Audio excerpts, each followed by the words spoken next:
Bonjour à tous et bienvenue dans Pod Culture, un podcast où l'on parle de pop culture. Moi, c'est Benji et je suis accompagné de Flo, Salut.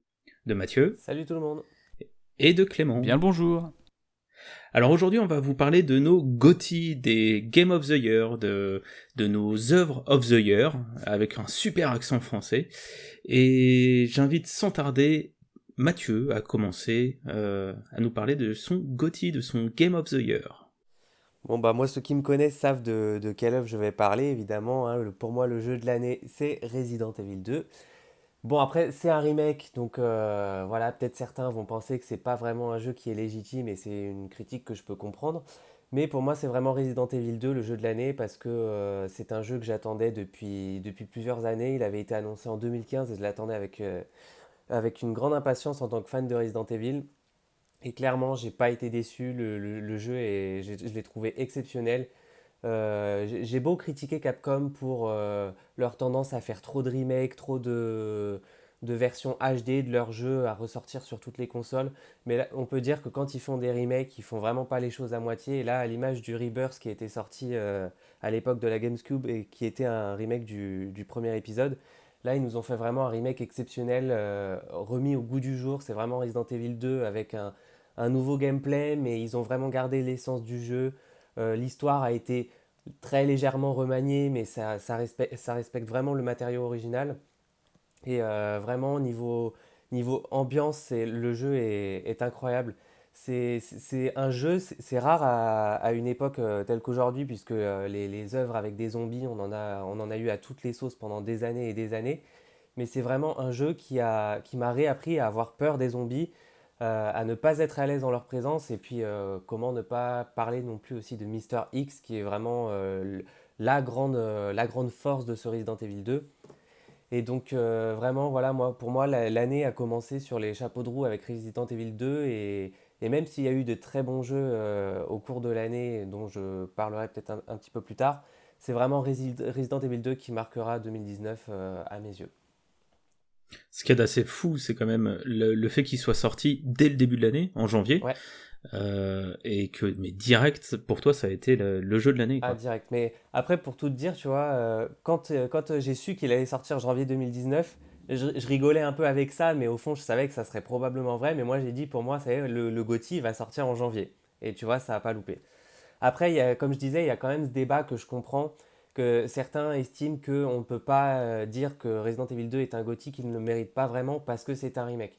Et ça, je le comprends, et c'est pour ça qu'en fait, pour 2019, on va dire que je vais avoir deux GOTY, même si en tant que fan de Resident Evil, dans mon cœur, ça restera Resident Evil 2 le premier. Mais voilà, après, il y a un autre jeu dont j'aimerais parler et dont je parlerai après, mais il n'y a rien à faire. Pour moi, c'est Resident Evil 2 qui, quand je penserai à 2019, je penserai forcément à Resident Evil 2. C'est pas possible de penser à un autre jeu pour moi, tellement je l'ai aimé et j'ai passé des heures et des heures dessus et il est incroyable. Je comprends ton point de vue, Mathieu.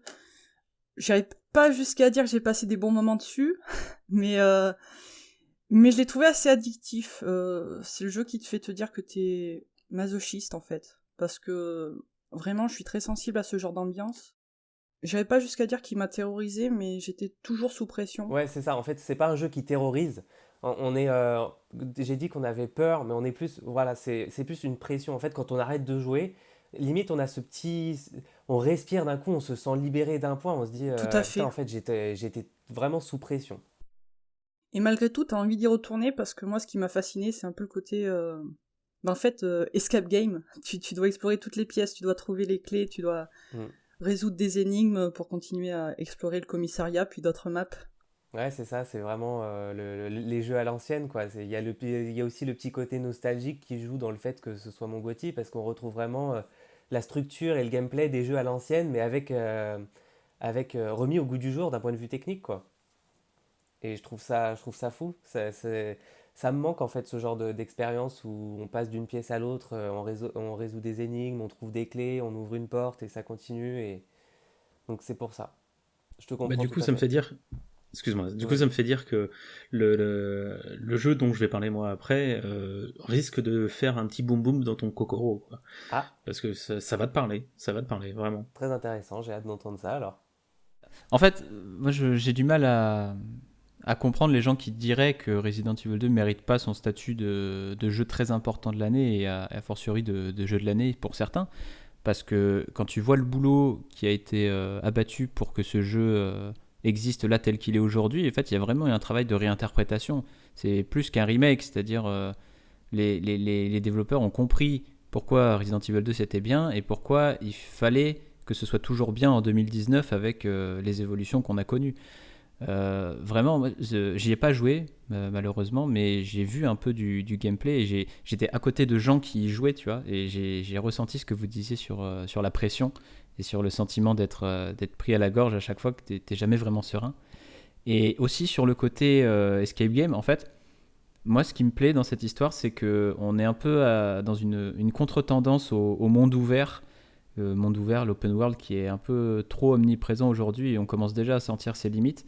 Alors que, en fait, Resident Evil 2, tel qu'il est conçu, c'est un monde fermé, c'est un closed world.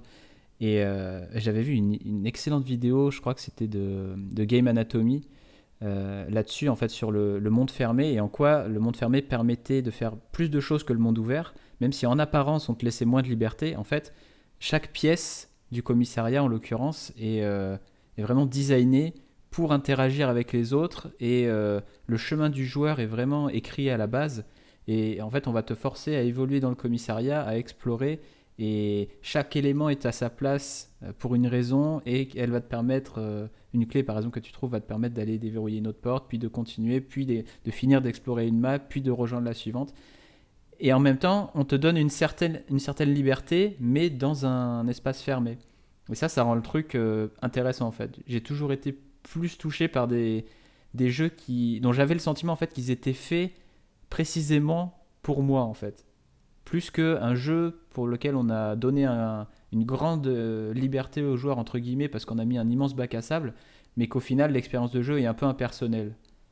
Finalement, comme si on montrait bien qu'il y avait de la vie là où tu vas, quoi. C'est ça.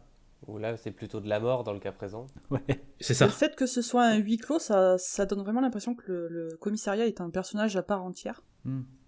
Et c'est vrai que c'est un côté très fascinant de se dire, ah bah là, je devrais revenir plus tard, etc. Oui, voilà. Bah après, moi, je suis partisan de ceux qui disent qu'il faut arrêter de voir la linéarité d'un jeu comme une insulte, en fait. Un jeu linéaire est pensé pour être calibré parce qu'il sait où il veut nous emmener. Ok, il nous prive d'une certaine liberté que nous offrent les open world, c'est clair. Mais ça ne veut pas dire que le jeu est mauvais pour autant. Un jeu linéaire n'est pas un jeu mauvais, seulement il sait où il va, il nous emmène où il veut. Et c'est comme ça qu'il nous raconte son histoire. Un open world le fait différemment.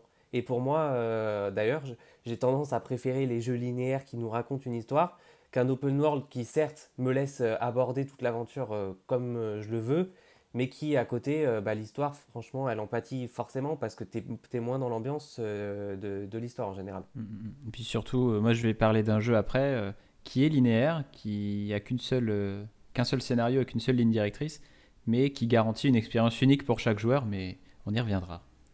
Mais juste avant, pour réagir, ça me fait penser justement à The Evil Within, si certains d'entre vous les ont fait, puisque justement, au niveau de la peur, c'est très important finalement la linéarité dans un jeu d'horreur, puisque The Evil Within 1 était un jeu très linéaire, mais honnêtement, c'est l'un des jeux qui m'a le plus terrifié. Pour le coup, il y a vraiment, j'étais mal à l'aise, il y a des fois, j'osais pas avancer. C'est vraiment un jeu qui fait peur. Alors que le 2 est plus ouvert. C'est pas un open world, mais certaines zones sont beaucoup plus ouvertes et on peut aborder l'exploration et l'avancée dans l'aventure de manière un peu plus libre. Et le problème, c'est que le jeu reste très bon en lui-même, mais le problème, c'est que le côté peur disparaît totalement. The Evil Within 2 ne m'a pas fait peur, contrairement au premier. C'est ça aussi, finalement, pour les jeux d'horreur, la linéarité, c'est forcément un parti pris. Resident Evil 2 n'aurait pas été aussi réussi en termes d'ambiance s'il n'y avait pas eu ce côté claustrophobe, ce côté escape game. C'est ce que j'allais dire. Tout à fait, un open world, c'est le contraire de l'étouffement, donc je comprends bien. Ouais. Voilà, c'est ça. Ouais, on est bien d'accord. On est bien d'accord que la claustrophobie joue énormément dans la peur, parce que c'est simplement humain. Même si on n'est pas claustrophobe de base, c'est humain que de se dire putain, on est enfermé avec des monstres, on est enfermé avec quoi que ce soit, et ça peut nous sauter à la tronche n'importe quand. Exactement. Non, c'est intéressant. Faudrait que je m'y penche à RE2. Oui, il faudrait. Même il faut. Il le faut. C'est un GOTY, tu le fais, c'est tout. Exactement. Voilà, d'ailleurs, c'est le maître mot de cet épisode. Ce sont des GOTY, faites-les. C'est pas mal, ça. Ouais, c'est ça. T'as trouvé l'accroche. T'as trouvé C'est ça. quoi mettre sur les réseaux sociaux quand on partagera l'épisode. C'est un GOTY, faites-les. Exactement. Flo. Alors moi, on va passer dans un tout autre registre, plus mignon, plus enfantin. Je vais vous parler de mon jeu de l'année qui n'est autre que Pokémon Épée. Alors c'est plutôt amusant parce que ceux qui nous suivent savent qu'on a parlé de Pokémon il y a un mois, dans un podcast où on était plutôt partagés. Hein. On avait des attentes, on avait des a priori, on se demandait ce qu'il en serait.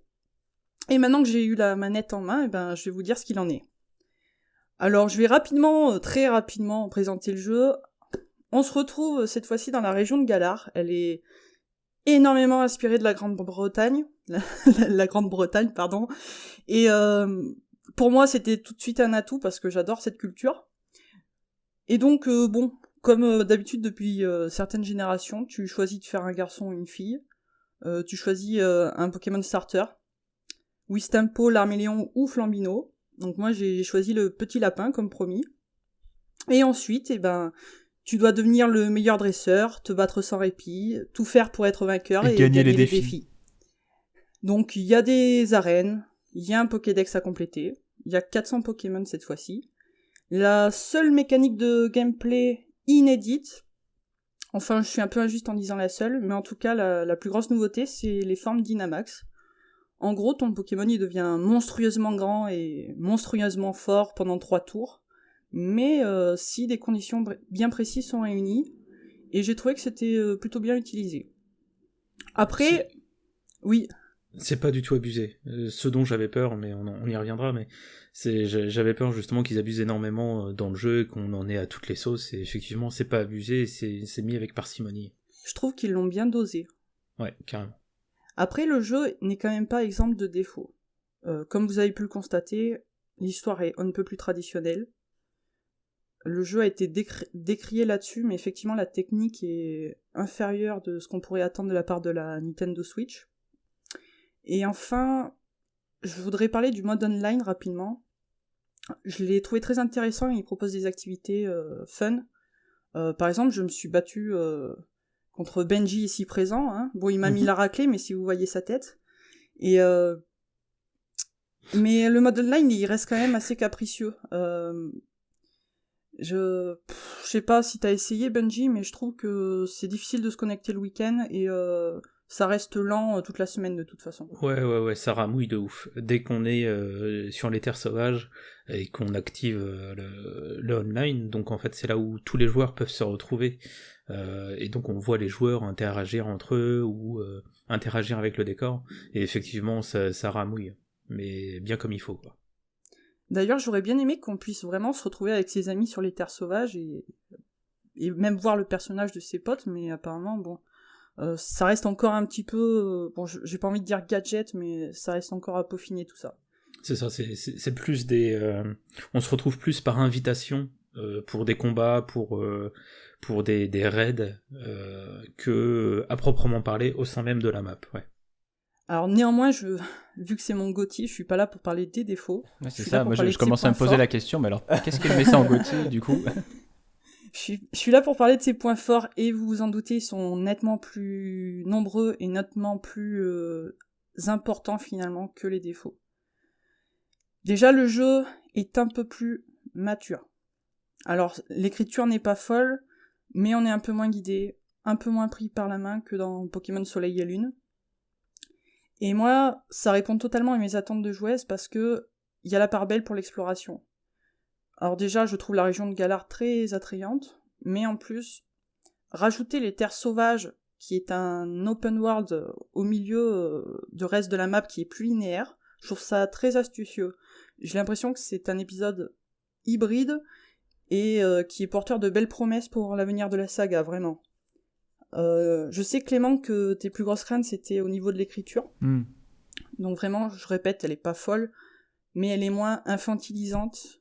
Et au niveau de la Team Yell, hein, donc qui sont les nouveaux, la nouvelle team, les nouveaux antagonistes du jeu. Je trouve qu'ils sont pas gênants du tout, au contraire. En fait, ce sont les supporters de Rosemary. Et vraiment, on y voit totalement une métaphore ou une critique des fanboys toxiques de Twitter. Et je trouve que c'est vraiment un joli pied de nez de la part des scénaristes, comme s'ils avaient anticipé qu'il y aurait vraiment du harcèlement et tout ce qu'il faut avant et pendant la sortie du jeu. Vraiment, on a Rosemary, et limite, elle leur dit arrêtez de me défendre et de persécuter les autres, quoi. C'est ça. Justement, ce moment-là, je l'ai vécu tout juste hier soir. Et on est d'accord que Rosemary, best personnage. C'est la best waifu. Ah, mais totalement. Elle est excellente. Elle est vraiment trop bien. Elle est vraiment trop cool. Mon autre coup de cœur, c'est au niveau de certaines mécaniques de gameplay qui ont été rajoutées. Et surtout de la direction artistique, vraiment. J'adore la région de Galar. Il y a vraiment des villes très différentes, très mignonnes à découvrir. Vraiment, on a un sentiment d'évasion quand on va dans le jeu. Je crois que c'est pareil pour toi, Benji. On a passé à peu près 40 heures dessus. On l'a pas terminé parce que vraiment, on savoure. Hein. Nous, on fait pas un speedrun du tout. On est en pleine exploration. Je trouve que ce sentiment d'évasion, il rend le jeu un petit peu addictif. J'ai eu des gros coups de cœur pour certains Pokémon de la 8G. Carrément. Pour certaines musiques aussi. Hein. Je trouve les musiques très bien. Donc, autant vous dire que c'est bel et bien le jeu de l'année pour moi. Comme quoi, hein, oui. Parce qu'après, ça te donne envie, Clément? Tu sais quoi, moi en fait j'ai beaucoup suivi le jeu à sa sortie parce que tu vois, moi en tant que gros sceptique et très craintif de ce que ça pouvait donner, j'ai beaucoup regardé de choses. Et en fait, je suis assez d'accord avec tout ce qui est dit du côté de la direction artistique et du côté de l'ambiance. Là, ouais. Effectivement, j'ai l'impression que le jeu remplit son contrat. Après, d'un autre côté, moi j'ai peur que en fait, on aime ce jeu, au sens large, hein. On aime ce jeu parce que c'est Pokémon, et si on enlève le monde de Pokémon et le vernis de Pokémon, eh ben, en dessous, t'es pas un bon jeu vidéo en fait. Et il faudra que j'y joue vraiment moi-même pour me faire une idée. Mais moi, ce que j'ai vu beaucoup, c'est que la technique est à la ramasse, c'est-à-dire que pendant les combats, t'as encore du lag dès que t'as un Dynamax ou dès que t'as un truc qui sort un peu de l'ordinaire, et ça, je trouve ça délirant. Alors, moi je l'ai pas vécu. Moi je l'ai vécu sur pas toutes, mais beaucoup de vidéos que j'ai regardées. Et je trouve ça assez dingue quoi, qu'on en soit encore là aujourd'hui avec la Switch. Honnêtement, dans Galar, je trouve que ça va. Par contre, dans les terres sauvages, il y a vraiment des choses moches. Ouais, non, mais ça lag à partir du moment où on est en ligne. Mais franchement, j'ai pas. Non, mais même quand t'es pas en ligne, en fait, dans les terres sauvages, t'as des trucs qui pop, t'as le brouillard qui pop. Je trouve ça assez dingue, quoi. Ce qui m'a étonné, c'est, je sais pas si t'as fait attention sur les arbres à baies, tu vois une espèce de texture dégueulasse. C'est pas des pixels, mais je sais pas ce que c'est en fait. Ça m'a pas choqué. J'avoue que ça m'a pas choqué. Mais mais moi non plus, ça me gêne pas. Hein. Comme le dit Clément, est-ce que c'est pas dû au fait que ce soit Pokémon? En soi, je partage et je partage pas ton avis. Moi, je me dis que c'est possible parce que si tu veux, dans un autre côté, moi, ce que je vois visuellement, tu vois, évidemment, il y aura sûrement une autre sensation une fois le manette en main. Mais je vois que les environnements sont jolis, mais les menus, par exemple, ils sont hyper vides en fait. Moi, j'ai en référence évidemment Persona 5 qui a fait de l'interface utilisateur un truc phénoménal, quoi. Juste aller dans le menu, c'est une expérience à part entière. Dans Pokémon épée bouclier, c'est des rectangles blancs, quoi. Moi, j'ai trouvé ça hyper choquant. Et dans le même délire, moi j'attendais un peu d'histoire, un peu de développement des personnages. Effectivement, par exemple, le personnage de Rosemary a l'air sympa. Mais les retours que j'ai eus, moi, principalement, et je parle aussi de mes amis proches qui l'ont fait, c'est bon, sinon le jeu, il raconte rien, quoi. Le jeu, c'est tu vas devenir maître Pokémon, tu fais les arènes, et puis tu deviens maître. Il y a un peu de scénario à la toute fin du jeu, mais c'est tout. Et moi, ça m'a beaucoup rappelé l'expérience que j'ai eue sur XY, où tout le scénario était condensé entre le 7e et le 8e badge, et où ça m'avait vraiment déçu. Donc, il faudra que je le fasse moi-même pour savoir.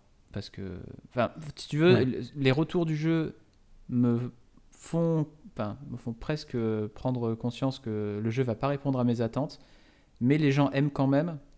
Mais j'ai l'impression qu'ils aiment parce que c'est Pokémon et parce que le monde de Pokémon est super. Même moi, je suis toujours fan du monde de Pokémon. Et je me demande si ça permet pas aux gens de passer outre les défauts du jeu. Honnêtement, non, parce que moi, j'ai détesté Pokémon Soleil. Un Mm. Pokémon Ouais, c'est ou ça, pas, ouais. au bout C'est d'un ce que je moment, voulais. tu peux pas te forcer à aimer un jeu, en fait. C'est là où je Ouais, voulais en d'accord. venir, ouais. Malgré tout, c'est du Pokémon, et pour autant, j'ai pas été jusqu'au bout du jeu.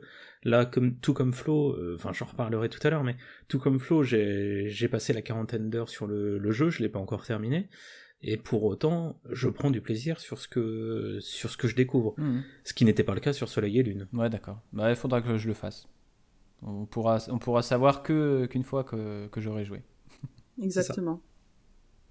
Bon, du coup, Clément, toi, je sens que t'as envie de parler, je sens que t'as très envie de nous partager. Ça bouillonne.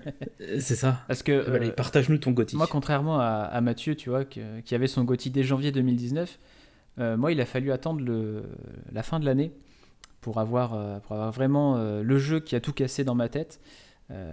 Jusqu'à octobre, c'était un jeu, le deuxième dont je vous parlerai tout à l'heure. Mais en octobre 2019 est sorti un jeu qui s'appelle Disco Elysium, qui est sorti un peu de nulle part.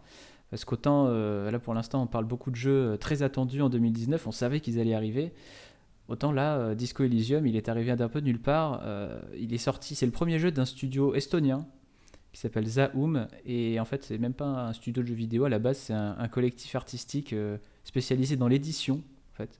Et là, ils ont décidé de faire un jeu, quoi. Il y a un auteur qui est dans leur crew, qui est romancier à la base, et donc qui a décidé d'écrire un jeu vidéo.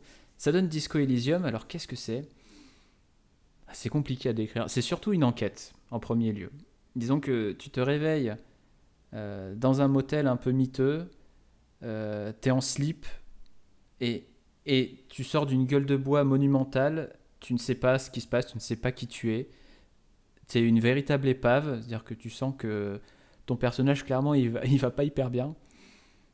Et en sortant de ta chambre, tu te rends compte qu'il y a un cadavre dans l'arrière-cour du motel où tu loges. Tu apprends que tu es de la police, que tu es arrivé il y a quelques jours, que tu n'as rien branlé et qu'il est grand temps que tu résolves ce mystère et que tu fasses ton job. Donc en gros, tu n'es pas dans la merde. Et en fait, tout le jeu... Et c'est ça le tour de force, tout le jeu est entièrement narratif. C'est-à-dire ce jeu, ce n'est que du texte. C'est-à-dire que tu évolues dans le quartier de Martinez et tu parles et tu as des discussions. Le jeu en entier, c'est ça. Et comment ça se fait que ce soit mon jeu de l'année alors que c'est que du texte ?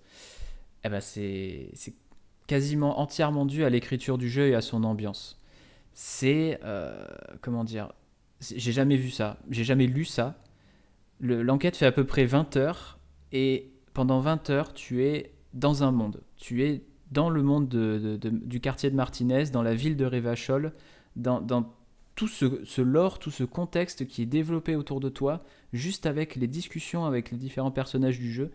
Et t'as vraiment un monde à part entière, un continent entier qui est hors champ, des intrigues politiques, une véritable histoire avec des conflits, avec des révolutions, avec des partis politiques, avec des régimes, avec vraiment une histoire de dingue, juste évoquée au travers des discussions. Et tu as un contexte socio-économique aussi qui te saute à la gorge, tu as des personnages qui représentent ce contexte. Enfin voilà, tu es dans un monde déjà, à la base, et le jeu arrive à faire ça juste avec, encore une fois, juste avec des dialogues, et ça m'a déjà rendu fou. Et ensuite, il y a le fait que c'est un RPG, un jeu de rôle, plus inspiré pour le coup du jeu de rôle papier, parce que littéralement, il y a du texte, tu prends des décisions parce que tu choisis quelle réplique donner à ton personnage, et tu as ce qu'on appelle des checks, donc vraiment des micro-événements où tu as un lancer de dés, tout simplement, et où il faut, Oui, clairement. en fonction du chiffre que tu fais avec ton dé, tu réussis ou pas ton action. Mais qui dit check dit compétences et caractéristiques, donc évolution du personnage. Et c'est là la deuxième très très grande originalité de Disco Elysium, c'est que t'as pas des statistiques type attaque, défense, vitesse, parce qu'il n'y a pas de combat. Et donc pour parer à ça, ils ont cette fois mis une trentaine d'attributs, trentaine de traits on va dire, qui sont pour le coup assez iconoclastes, mais qui te permettent une personnalisation du personnage qui donne vraiment du corps à ton roleplay. C'est-à-dire tu as un côté beaucoup plus, on va dire, cérébral, avec des traits comme logique ou conceptualisation. Si tu mets des points là-dedans, tout de suite ton détective est un peu plus intello.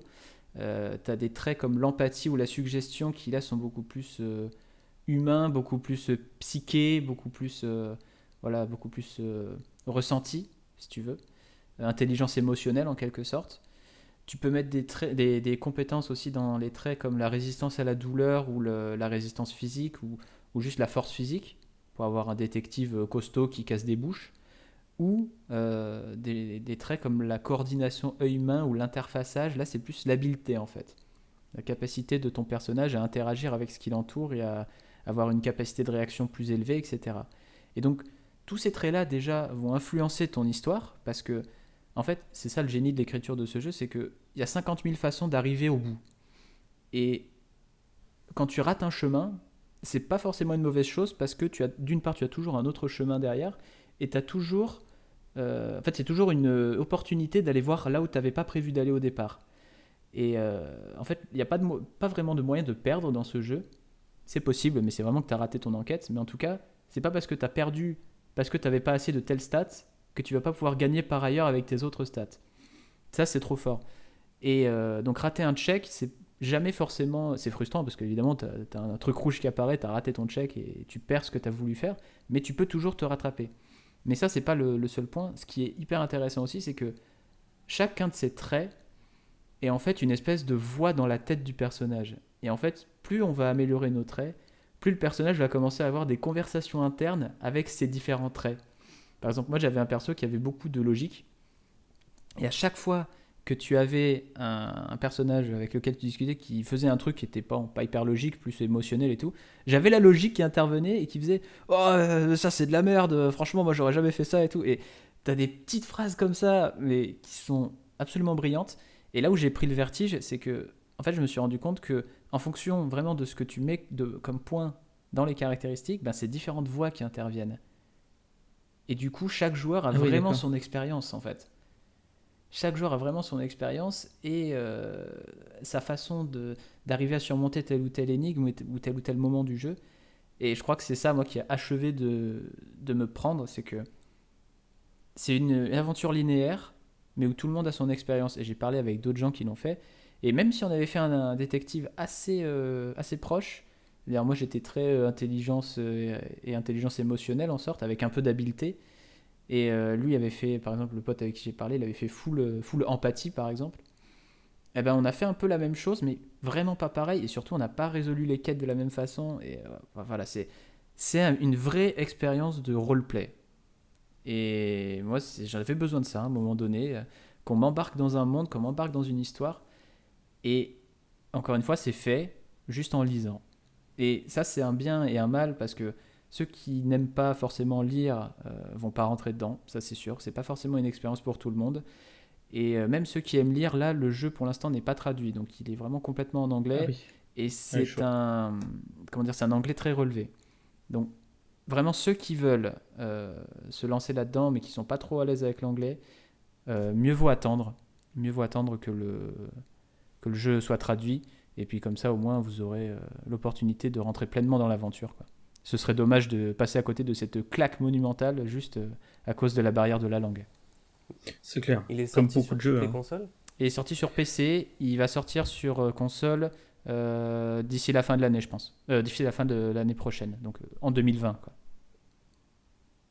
Ils sont déjà en train de bosser dessus, en tout cas. Ouais, sans doute avec la sortie de la langue française, peut-être. Ouais. Ce qui est souvent le cas. C'est possible, ouais. Bah, pas forcément, hein, parce qu'il y a des... du coup, tu t'as dit que c'était fait par un petit studio, c'est ça ? Ouais, mais ils ont prévu de faire les traductions. Parce qu'il y a des jeux qui sont des fois qui sont malheureusement pas traduits. Quand c'est vraiment des petits studios, ils sont que en anglais. Non, mais là, le jeu a rencontré un certain succès quand même, un certain succès critique et populaire qui va justifier la traduction. Puis en plus, c'est drôle parce que le jeu utilise énormément le français en VO, et ça, c'est drôle parce que c'est... en fait, le jeu est très inspiré des événements un peu français, un peu de l'histoire d'Europe, et donc un peu aussi de ce qui se passe. Mais les gens parlent carrément des fois français dans le jeu de nature, quoi. C'est très intéressant. Ouais, franchement, il m'a bien chauffé le jeu. Non, mais clair. faut vraiment... Le truc dure une vingtaine d'heures, tu vois, l'enquête, elle dure ça. Mais alors, c'est un truc... vraiment, t'es dedans, quoi. Enfin, t'oublies tout le reste autour de toi, c'est phénoménal. C'est pour ça que moi, je considère ça comme mon jeu de l'année, parce que c'est... Enfin, aucun jeu ne m'a vraiment aspiré comme ça depuis bien longtemps, quoi. C'est dire. C'est dire, parce que bon, t'es quand même un très grand Ah, joueur. bah, je joue Et- beaucoup, ouais. Et pourtant, des choses fabuleuses, on en a découvert. Puis Donc, autant- que ce soit ensemble Ouais, ou ouais, en ouais. parlant. Puis cette année, par exemple, j'ai vécu une autre expérience immersive qui est celle d'Ancestors, où là vraiment tu joues les premiers hominidés, et où tu dois apprendre à te servir de tout ce qu'a appris l'homme au cours des millénaires et à survivre en fait. C'est hyper immersif aussi comme expérience, mais dans un tout autre domaine, quoi. Là, Disco Et pour ça, Elysium, d'ailleurs, on vous renvoie il te sur le prend, premier quoi. épisode de Podculture. En plus. Enfin voilà, tu vois l'idée, quoi. Ouais, je vois. Ouais, non, c'est plutôt. Enfin, ça donne envie, quoi. Ça C'est donne une méga aventure envie. textuelle. Franchement, merci pour la recommandation parce Ah, que vraiment je vous ça a en prie. l'air top comme expérience. Il faut foncer là.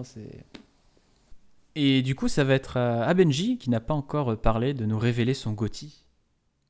Et oui, parce que s'il y a bien un jeu que je ne pensais pas être premier des jeux 2019 pour moi, c'est bien Luigi's Mansion 3, sorti aussi très récemment sur Switch, pour être précis le 31 octobre, parce que Nintendo fait bien les choses. Et déjà dans un premier temps, il faut savoir que j'aime beaucoup la licence. Voilà, c'est clair, c'est acté. Mais j'ai joué beaucoup au premier sur GameCube à l'époque, j'ai même pas du tout joué au deuxième, parce que j'ai pas du tout compris le fait qu'il sorte sur 3DS. Alors que c'est un jeu quand même qui a commencé sur. Une licence qui a commencé sur console de salon. Bon, pour moi, elle devait rester dessus. Bon, bref, ça c'est une petite parenthèse. Mais voilà, jamais j'aurais parié sur Luigi's Mansion 3 au vu de tout ce qu'il y avait eu d'annoncé pour 2019. Mais bon, il faut aussi dire que j'ai pas joué à certains jeux qui me donnaient envie en 2019. Je ne citerai pas Death Stranding.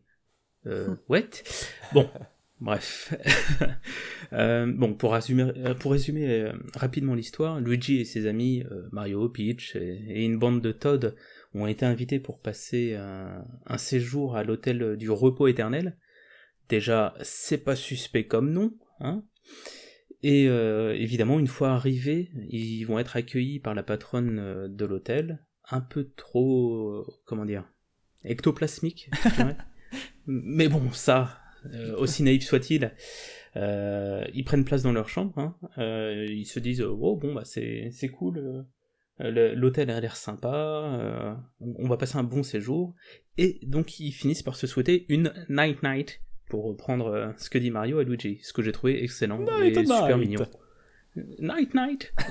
J'ai vraiment trouvé ça super mignon, quoi. Bon, bref. Et donc forcément tout va se passer de travers, et Luigi est réveillé en pleine nuit par les cris de Peach. Toujours On comprend c'est ça, toujours la demoiselle en détresse, enfin bon bref. On comprend très rapidement que la patronne n'avait rien de bien accueillant, et qu'elle était de mèche avec le roi Boo, pour capturer la bande d'amis. Et donc après une course-poursuite à travers l'étage dans lequel ils dormaient tous, Luigi tombe par le plus grand des hasards sur l'Ectoblast Glue, donc l'aspirateur très qui sert toute la licence, et s'en va aspirer du fantôme par paquet de 10. La fameuse Voilà, invention du professeur Catastrophe. Catastrophe, ouais, tout à fait. Donc oui, l'histoire est vraiment bateau, hein. On va pas, en même temps, on cherche pas une histoire grandiloquente pour du Luigi's Mansion, mais putain que le jeu est bon. Entre son gameplay qui rappelle énormément les survival horror de l'époque, coucou Resident Evil, que ce soit grâce au plan fixe ou les ouvertures de portes par exemple, parce qu'on a quand même des petites cinématiques où on voit Luigi ouvrir la porte, mais comme ce qu'on aurait pu avoir dans les premiers RE, quoi. Et j'ai trouvé ça excellent. Et le gameplay qui est justement un peu lourd, aussi bien à prendre en main que la façon dont bouge Luigi, qui fait vraiment écho, encore une fois, à Resident Evil, je trouve ça vraiment excellent. On mettra de côté la facilité du jeu, on reste... Tu trouves ? Bah oui. Parce que moi, au contraire, je l'ai trouvé difficile, tu vois. Je te parle de Luigi's Mansion. Ouais, mais moi aussi. Parce que justement, en fait, j'ai été surpris parce que j'ai profité de la Paris Games Week pour aller le tester. Et, Oui, bien et sûr. je me suis dit, bah, tu sais, c'est un jeu Nintendo, même si j'ai pas l'habitude de jouer, j'avais jamais touché une Switch avant. Et je me suis dit, bon, ça reste un jeu Nintendo, c'est assez accessible, il n'y a pas de souci. Mais je me suis pris des roustes, mais j'ai rien compris. Les fantômes, ils m'ont victime. Je sais pas, et ça m'a surpris parce qu'en plus, après, j'en ai discuté avec les potes avec qui j'étais. Et ils me disaient que eux aussi avaient trouvé le niveau de ce. Alors que eux avaient l'habitude de jouer à Luigi's Mansion puisqu'ils avaient fait les précédents. Et eux aussi m'ont dit, franchement, là, le niveau, il était quand même assez relevé parce que c'est. C'était le niveau médiéval? Je sais plus exactement, mais. Après, Non, comme on dit était dans un Benji, château, je crois. faut le prendre Oui, en c'est ça, main. médiéval, ouais.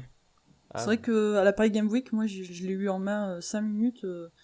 C'est trop peu pour se faire aux touches, pour se C'est faire ça, c'est ça. à Il y toutes a de ça les armes. aussi. Il y a l'air d'avoir une flopée d'armes, Non, pas tant que ça, non. non? Il y a vraiment que. En fait, voilà, le jeu se découpe en 3 phases de gameplay. On a Luigi qui peut flasher les fantômes pour les stun, en fait. Derrière, il va pour les aspirer. Et enfin, on peut faire des espèces de. Comment dire? De grosses attaques contre le sol qui détruit vraiment totalement l'adversaire. Mais effectivement, à prendre en main dans un premier temps, c'est un peu compliqué, mais dès qu'on a le jeu, ça part tout seul, quoi. ouais, en fait, c'est juste une question d'habitude alors. C'est ça, ouais, on est plus là-dessus, malgré que certains boss, eux, sont assez relevés, hein, et ils sont excellents d'ailleurs.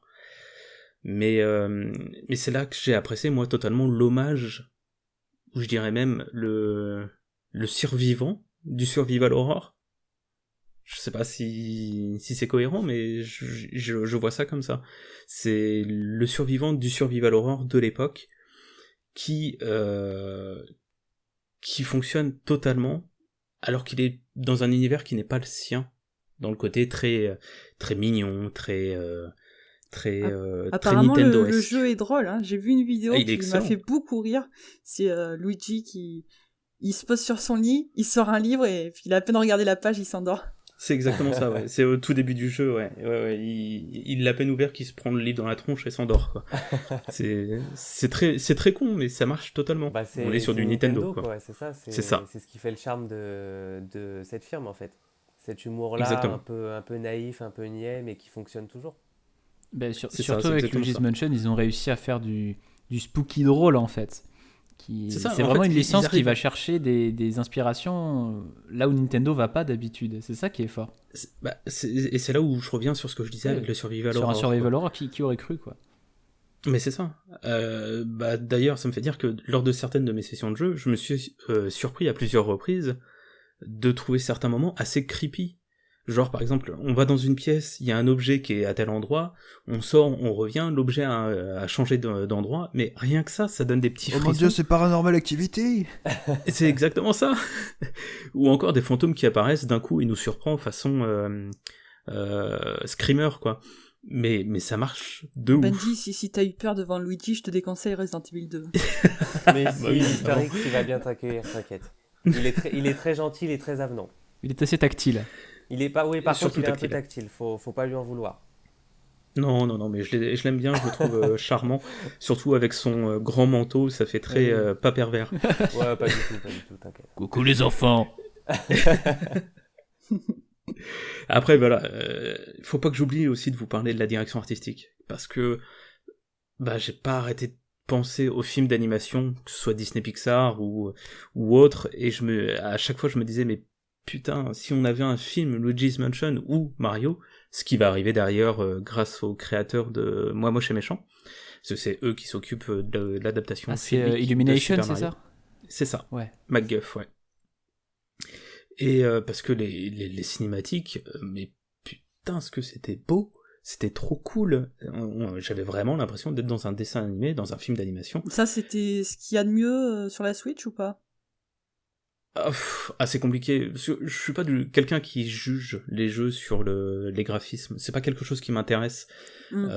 Mais non, en fait, le fait que ça soit très façon film d'animation, quand je compare ça par exemple à un Zelda Breath of the Wild, on est totalement à deux différences complètes. Là, quoi. c'est la mise en scène qui joue quoi. Ouais, totalement, totalement. Bah, et heureusement pour un espèce de survival horror, quoi. Donc ouais, non, graphiquement c'était vraiment très très très chouette, quoi. Et je voulais aussi vous parler des étages de l'hôtel, parce que chaque étage justement est découpé en espèce de monde finalement. On a des studios de cinéma, on a un musée, ce qui m'a fait d'ailleurs beaucoup rire parce que j'avais posté une photo sur Twitter avec j'ai dépensé sans compter, parce que bah effectivement on reste dans un hôtel mais on a un grand endroit où on voit un T-Rex taille réelle, et j'ai trouvé ça très très rigolo parce que plus on avance dans le couloir et on voit le T-Rex en face de nous, à chaque moment qu'on avance, bon c'est scripté mais à chaque moment qu'on avance on a un coup d'éclair vis-à-vis de l'orage à l'extérieur, et à chaque éclair le T-Rex change de position. Ah ouais. Et j'ai trouvé ça excellent en termes de mise en scène. En termes de mise quoi. en scène, là, c'est génial, ouais. J'ai vraiment... Enfin, on regarde le truc, et plus on avance, plus on se dit « Non, j'ai pas envie d'y aller, ça fait peur, je vais me faire tabasser la tronche. » Ah mais oui, ça c'est typiquement le genre de choses qui me stresse, le machin qui bouge de place quand tu le vois pas en fait. C'est ça. Mais j'ai trouvé ça excellent.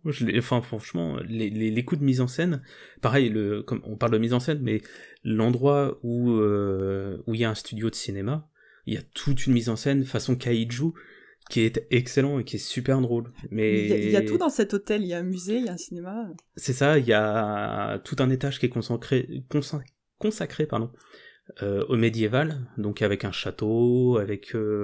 Enfin, c'est Et vraiment... tu vois, ça vraiment me chef-d'œuvre. rassure parce que moi, quand j'ai testé, il y avait des toilettes. Oui, non, mais bah ça, heureusement qu'il y a des toilettes, j'ai envie de Ah dire. oui, certes. Finalement, s'il n'y a pas de toilettes dans des étages d'un hôtel, excusez-moi C'est l'expression, pas un très mais bon on est dans hôtel, la hein. merde. C'est pas un très bon hôtel. C'est marrant que tu dises ça parce que il y a eu une anecdote par rapport à Resident Evil 2, pardon, par rapport à ça, parce que justement, dans le commissariat du remake, ils ont intégré des toilettes parce qu'ils se sont rendus compte que dans le jeu original, de tout le commissariat, il n'y avait aucun toilette. Et du coup, ils ont intégré ça dans le remake, tu vois. Ah, mais dans Resident Evil 2, ils ont le souci du détail. Hein. Je crois qu'il y a des cadavres où tu vois qui, comme dans la nature, ils se sont déféqués dessus. Ah, Non, mais ça, voilà, c'est Mais bon, je c'est crois le qu'on détail, va peut-être frérot. fermer la parenthèse. Non, mais On peut encore fermer une la fois, on parenthèse revient à ce caca, messieurs. Et Mais mesdames. non, c'est cool le caca. Bref, on revient finalement à ce que je disais tout à l'heure, c'est que on apporte de la vie au jeu, et que tout finalement est réel. Enfin, ça participe à rendre les choses réelles. Et c'est vraiment ça que je salue, aussi bien dans Resident Evil que dans d'autres œuvres. Mais voilà. Pour ce qui est de Luigi's Mansion 3, ça a été une très très grosse surprise, parce que à la base j'étais pas parti pour l'acheter, en tout cas pas dans l'immédiat. Et c'est en allant faire des courses le jour de la sortie où j'ai vu que les prix ont fait que j'ai pu me le prendre, et direct j'ai craqué dessus parce que...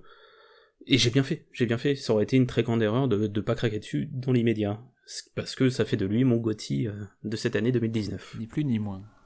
Ni plus ni moins. Et on a quand même choisi 2 jeux Nintendo. Eh oui, totalement. Comme quoi, hein. La Switch a encore de très très beaux jours devant elle. Et pour une petite mention honorable, parce que là on vous a donné nos GOTY de cette année 2019, mais on a aussi quelques petites mentions honorables qu'on aimerait vous parler, et je redonne la parole à Mathieu. Donc moi, je vais tricher un peu parce que comme je vous l'ai dit tout à l'heure, en fait, si je devais avoir un deuxième GOTY autre qu'un remake, ça serait le jeu dont je vais vous parler là. Et Benji a dit qu'il ne vous en parlerait pas, donc moi je vais le faire pour lui, je vais vous parler de Death Stranding, tout simplement. Parce que je suis en train de le découvrir en ce moment, donc je ne l'ai pas encore terminé, mais je suis à peu près en 45 heures, 50 heures de jeu pour l'instant. Et vraiment, ce jeu, c'est une claque en fait, tout simplement. C'est un jeu que je suis depuis qu'il a été révélé à l'E3 2016, si je ne me trompe pas, avec un premier trailer. J'avais adoré C'est ça. le côté énigmatique, Ah ouais, vraiment il était l'univers. très C'est ça, très c'était prenant. vraiment, personne n'a rien compris, mais le truc, ça te hype à un level, mais inimaginable.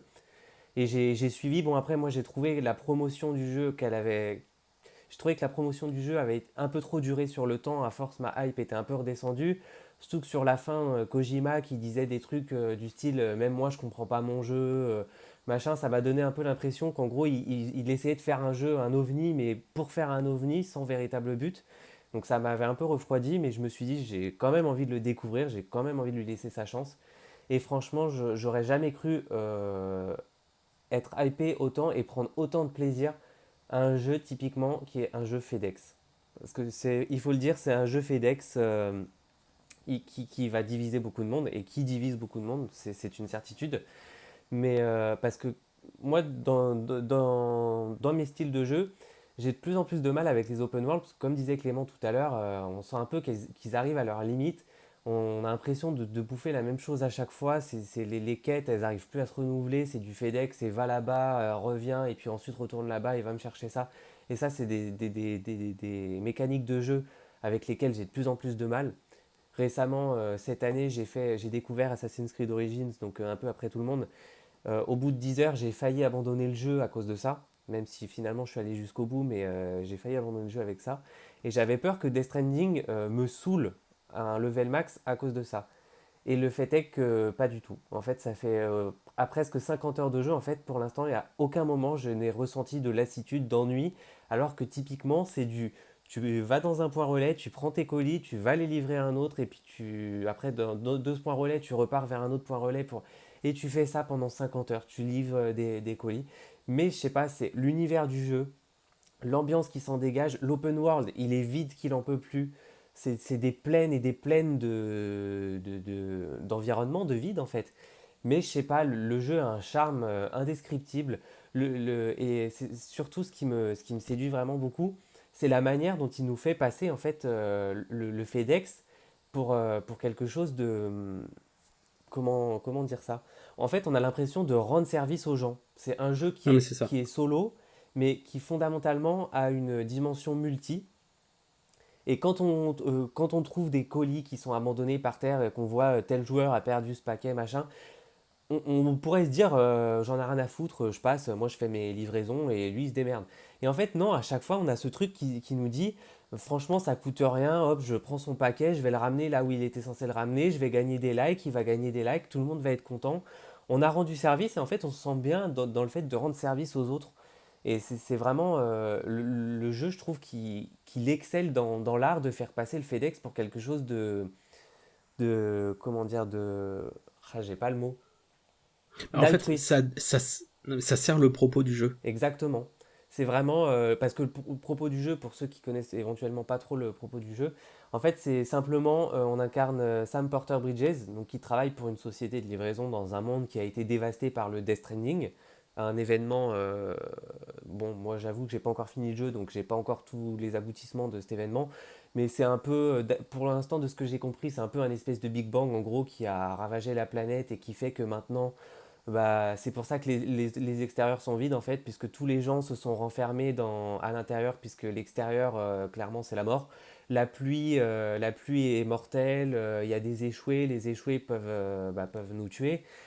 Sachant que si on se fait attraper par des échoués, ça provoque une néantisation qui est en fait une explosion qui ruine tout à des kilomètres. Enfin bref, en gros, vaut mieux pas être dehors quoi. Et en fait, le but, justement, dans ce monde qui a été dévasté, c'est de rebâtir l'Amérique. Et pour ça, il faut passer par des livraisons. Et nous, en fait, notre rôle, c'est de reconnecter toutes les habitations qui sont isolées, en fait, sur tout le territoire des États-Unis. Il faut toutes les reconnecter, un peu en mode Internet, en fait. Voilà, on crée une connexion entre les différentes habitations pour que la société puisse renaître, en fait, tout simplement. Et c'est en ça que les livraisons sont importantes, parce que c'est avec les livraisons qu'on arrive à convaincre les autres de rejoindre ce qu'ils appellent les UCA. Donc alors, j'ai tellement entendu le cycle euh, les villes unies d'Amérique ou quelque chose comme ça, en gros. Et c'est pour ça qu'on se prend au jeu, en fait. On se dit, bah voilà, ça rend service, on rebâtit une nation. Et vraiment, c'est un jeu que je conseille pour ceux qui... Bon, peut-être qu'il va pas plaire, mais je pense que je le conseillerais quand même pour tout le monde parce que c'est une expérience unique. Clairement, Kojima, pour moi, il a fait un pied de nez monumental à la tendance de l'open world, où on a tous les joueurs qui critiquent le côté FedEx des open world, et lui, il a typiquement fait un jeu FedEx, mais au au pied de la lettre. C'est du FedEx pur et dur. Et pourtant, ça fonctionne. Et Ouais, je trouve en fait, ça Je trouve ton incroyable. avis assez rassurant parce que j'entends beaucoup de bien de Death Stranding et malgré tout, j'ai peur de m'ennuyer. Bah, après, Mais si ça reste une possibilité. toi qui a priori est beaucoup moins fan d'open world que moi et justement de Quai de FedEx, tu trouves quand même du charme au jeu, ça me donne de l'espoir. Franchement, c'est à essayer. Là, pour le coup, je pourrais pas te dire, je pourrais pas te certifier Oui, que c'est tu vas typiquement t'amuser. le genre de jeu que tu aimes ou aimes pas, C'est quoi. ça, ça passe ou ça casse. Et moi, je suis vraiment content pour moi que ça passe parce que du coup, j'avais un peu des doutes. Et franchement, et puis la narration, il faut dire aussi la narration. Il y a des scènes qui sont incroyables. Les acteurs sont incroyables. ça c'est Kojima, ça. Ouais, la performance de Mads Mikkelsen, c'est franchement, hier, je suis tombé sur une cinématique, mais ma bouche s'est ouverte, quoi. Le mec, il pue la classe. C'est incroyable. Ah, Mads Mikkelsen, déjà, il pue la classe, ouais. Mais même Kojima, c'est un immense cinéphile, donc Oui, niveau mise ça en se scène voit. Voilà. cinématographique, déjà Ah, dans c'est Metal très Gear Solid, cinématographique. c'était beaucoup le cas, et moi j'adorais ce côté-là de ces jeux. Donc Bah vraiment, sans problème. si t'aimes Kojima de base son travail, je pense que Bah, moi en fait, si tu veux, j'ai déjà l'intention de le faire sur PC en fait, quand il sortira. Et moi, en fait, je suis hyper intéressé par le jeu pour le côté donner du sens au FedEx. Et parce qu'en fait, ce que j'ai lu aussi, c'est que chaque voyage vers l'endroit où tu dois livrer ton colis, en fait, il est assez personnel et assez unique parce que les petites actions, tu vois, je sais pas, franchir un gouffre, de prendre une pente un peu escarpée et tout, tu as une difficulté et une spécificité dans ces passages-là qui font que tu es obligé de te concentrer pour pas glisser, pour pas mourir, pour faire certains trucs, d'après ce que j'ai compris. Et ça me sauce vachement, tu vois, de dire que tu as des actions anodines qui en fait nécessitent une implication de la part du joueur par souci de réalisme en fait. c'est ça, c'est très technique. Nous, on est habitués aux open world aujourd'hui. En général, soit on utilise le déplacement rapide parce qu'on a la flemme, soit Carrément. on prend, je sais pas, une voiture, un véhicule, on fonce, on défonce tout, on y va en deux-deux et voilà. Là, tu ne peux pas en fait. Tous tes voyages, tu dois les préparer. Parce que à partir du moment où tu sors de l'abri, il faut te dire que tu es en sécurité nulle part. Il faut que tu prévois ton trajet par rapport à la pluie, parce qu'il faut éviter la pluie au maximum, puisque comme je l'ai dit, la pluie est mortelle en fait. Elle va pas te tuer, mais elle entraîne un vieillissement en fait prématuré. Sauf que bon, Sam lui est C'est protégé avec sa tenue. c'est quoi? C'est pas radioactif? C'est fantastique ou? Pour l'instant, je sais pas s'il y aura une explication par rapport à ça. Moi, là où j'en suis, on n'a pas d'explication sur pourquoi la pluie est comme ça. Apparemment, ouais, elle est pas radioactive, mais elle contient un produit qui s'appelle du chiralium, je crois, et qui en gros entraîne un vieillissement prématuré de tout ce qui touche. Et donc Sam, lui, notre personnage est protégé parce qu'il a une tenue qui le protège. En revanche, tes marchandises ne sont pas protégées. Et ça, il faut en prendre compte parce que plus tu vas rester sous la pluie, plus tes marchandises vont être endommagées. Et si tu perds tes marchandises, bah, c'est foutu, en fait. Et sachant que quand tu les livres, il faut que tu les livres dans un état respectable. Voilà, donc c'est stratégique. Donc il faut que tu évites au maximum de te retrouver là où il y a de la pluie. Des fois, c'est impossible à éviter, donc il faut que tu trouves un moyen d'optimiser ton trajet pour rester le moins longtemps possible, de trouver des abris, tout ça. Parfois, tu vas devoir escalader des montagnes, passer des Et précipices. y a pas de parapluie? Pas de parapluie. Il y a- En fait, t'es en train de nous dire que c'est un jeu que tous les livreurs dans le monde réel devraient jouer pour qu'on ait enfin nos colis en bon état. Exactement.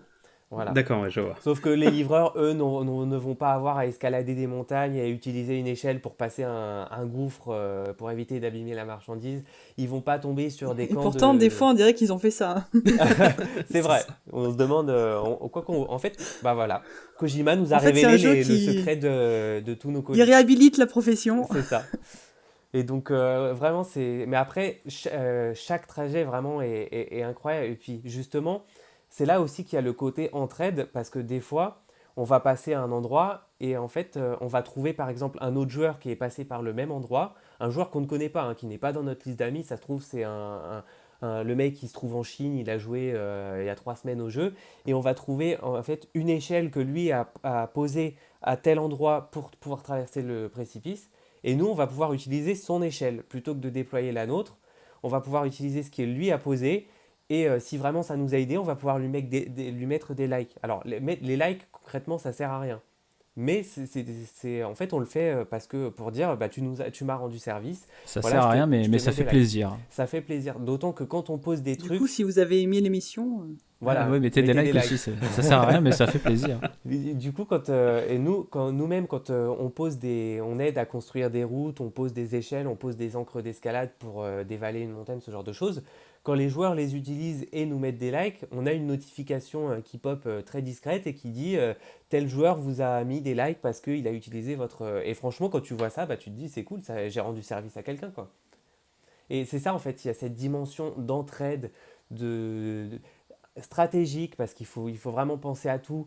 Et puis il y a ce petit côté stress aussi avec la rencontre avec les échoués, parce que quand on rencontre les échoués, clairement on n'est pas bien. Et pourtant c'est un jeu où on ne peut pas mourir. Quand on se fait choper par les échoués, du coup ça lance un combat de boss. Et le combat de boss, bon, soit on arrive à s'en sortir et bah, tout se passe bien et on reprend notre partie là où elle était, soit on se fait, on va dire, tuer par le combat de boss, mais en fait Sam a une particularité, c'est que c'est un rapatrié et donc il ne peut pas mourir. Donc on va être dans un espèce d'au-delà et on va revenir dans notre partie. Et sauf que ce qui est fort aussi, c'est que comme je le disais tout à l'heure, en fait, quand il y a cette espèce de mort, ça crée une néantisation. Et toute la zone où il y a eu le combat avec le oui. boss, c'est devenu un gros cratère sur la map en fait. Donc la map Ah ouais, évolue aussi ça a en quand même des fonction de... conséquences. Il y a des conséquences. Donc Ouais, c'est bon, je suis saucé, moi, j'achète. Ah, je suis grave chaussé aussi. vraiment, c'est un jeu qui est... Même il est chaussé, Benji, tu vois, à ce point-là. Oui. Tu Et lui as mis les justement, chaussures, quoi. Les chaussures sont J'ai- importantes parce qu'elles s'usent aussi dans le timing. Il faut ah, faire mais le attention. jeu il est très réaliste. Hein. Oui, le jeu est très réaliste et les chaussures Je s'usent. vais pas relancer la parenthèse caca, mais j'ai entendu que.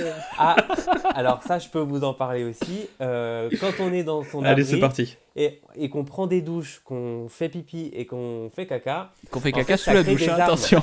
ça crée des armes. On crée des grenades à partir des défécations et de l'urine de Sam. Et c'est ces armes-là qui peuvent permettre de se défendre contre les échoués. C'est ce que dit toujours ma compagne, de toute façon, que je suis une arme biologique. Et ben voilà, Sam est une sacrée arme biologique, je peux te le dire, hein, parce que les grenades, on en voit. Et les échoués sont scatophobes, alors. Voilà, les échoués, ils apprécient pas trop qu'on leur balance du caca dessus, tu vois, c'est vraiment... Bon, jusque-là, personne, normalement, mais eux, ça a l'air vraiment de pas trop leur plaire, quoi. À eux, ça les tue, hein, clairement. Littéralement, ça les tue. Ils sont déjà censés être morts, mais là, ils sont morts de chez mort après. Tu les vois Death plus. Stranding, le jeu du caca qui tue. Non, vraiment, c'est un jeu qui est unique et que même si ça nous plaît pas, je pense qu'il faut le faire pour découvrir l'expérience parce que c'est une expérience. C'est clairement un jeu que jamais vu en fait. C'est un open world unique en son genre. On peut pas jouer à Death Stranding et dire tiens, ça me rappelle ce jeu. C'est clairement le jeu où ça te rappellera jamais rien parce que c'est totalement inédit. Donc voilà. Super.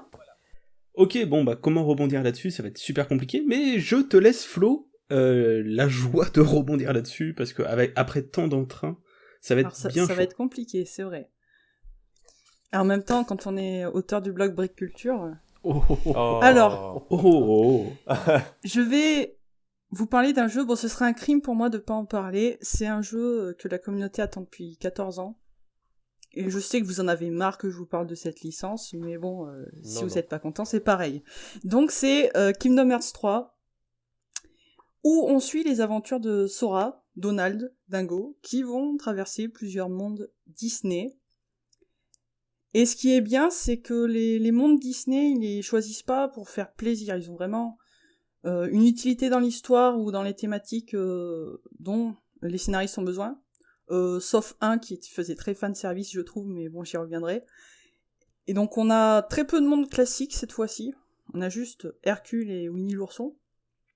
On a donné la part belle à Pirates des Caraïbes, et ça je suis très contente parce que j'aime beaucoup Pirates des Caraïbes.